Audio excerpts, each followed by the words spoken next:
प्राचीन काल की बात है। एक नगर में एक निर्धन ब्राह्मण दंपत्ति रहते थे। वे अत्यंत धर्मपरायण थे, परंतु गरीबी के कारण उनका जीवन कष्टों से भरा था। ब्राह्मण की पत्नी प्रतिदिन मां लक्ष्मी की पूजा करने की इच्छा रखती थी, लेकिन उसे व्रत और पूजा विधि की सही जानकारी नहीं थी। फिर भी वह सच्चे मन से माता का स्मरण करती रहती थी।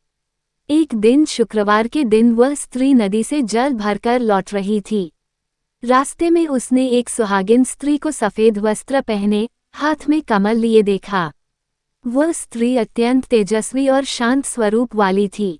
ब्राह्मण की पत्नी ने आदरपूर्वक उसे प्रणाम किया और पूछा, माँ, आप कौन हैं? आपके दर्शन से मन को अपार शांति मिल रही है।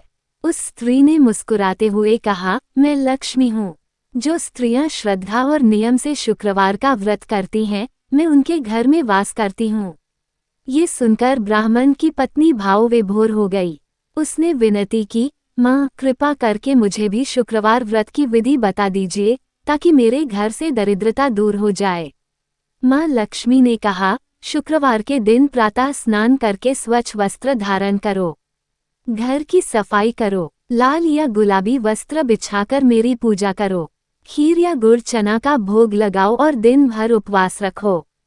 संध्या के समय कथा सुनाओ और गरीब स्त्रियों को भोजन या वस्त्र दान करो। इतना कहकर माँ लक्ष्मी अंतर्धान हो गईं।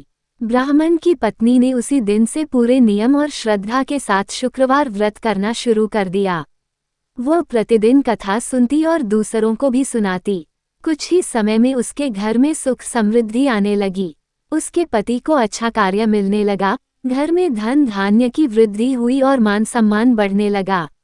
लेकिन उसी मोहल्ले में रहने वाली एक स्त्री को ये सब देखकर ईर्ष्या हुई। उसने भी व्रत तो रखा, लेकिन बिना श्रद्धा और नियम के। वह कथा सुनने की बजाय दूसरों की निंदा करती और दान भी नहीं करती थी। परिणामस्वरूप उसे व्रत का फल नहीं मिला। इससे ये शिक्षा मिलती है कि शुक्रवार व्रत केवल दिखावे के लिए नहीं, बल्कि सच्चे मन, श्रद्धा और नियम से करना चाहिए। माँ लक्ष्मी उन भक्तों पर ही कृपा करती हैं जो विनम्र, दयालु और धर्मपरायण होते हैं। जो भी श्रद्धा से शुक्रवार व्रत करता है, उसके जीवन से दरिद्रता दूर होती है और घर में सुख, शांति व समृद्धि का वास होता है।